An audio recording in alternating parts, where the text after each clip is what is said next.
ઘણી વાર માના મંદિરમાં જાઉં ને, મારી મેલડીના મંદિરની મેલમાં પગ મેલું ને સાહેબ, ત્યારે ઘણી વાર વિચાર આવે છે કે માં દુનિયા કેવી મતલબી છે. માં જયારે જરૂર પડે, જયારે કઈક એને તકલીફ પડે, જયારે દુઃખ પડે, ત્યારે દોડીને તારા મઢમાં આવે છે તો એને બધું આપી દે છો.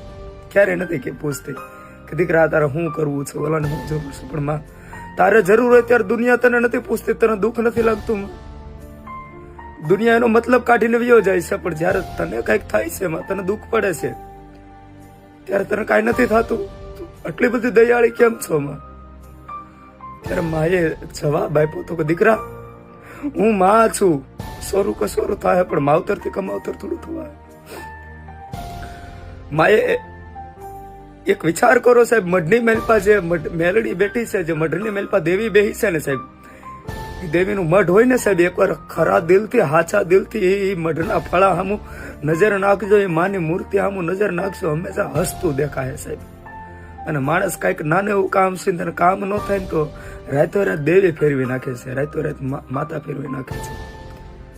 મારામાં એક ફોન આવ્યો હતો આજે સવારે, એટલે આ વાત હું એટલા માટે કરું છું. સવારમાં એક ફોન આવ્યો એટલે ભાઈ મને એવું કીધું કે ભાઈ તમે જે મેલડી કરો છો ને, પણ દુઃખ પડે ને તેથી મેલડી કોઈ આડું નથી આવતું, કાંઈ કામ નથી થતું.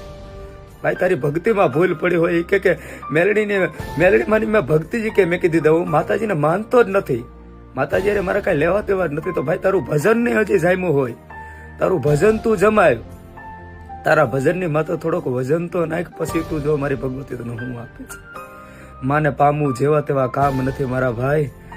અમારી જેવા મેલડી છોરુનો પૂછો, અમારી જેવા માને ભગત પૂછો, માના ભગતને પૂછો કે માનો એક હાકલો સાંભળવા આ રુદિયો કેટલો તડપતો હોય. એકવાર પૂછજો ક્યારેક સાહેબ, અમારા હૃદયની વેદના એકવાર સાંભળી જાઓ ને તો તમને માથી પ્રેમ થઈ જાય. માં તો માં છે, મારી મેલડી તો મેલડી છે સાહેબ.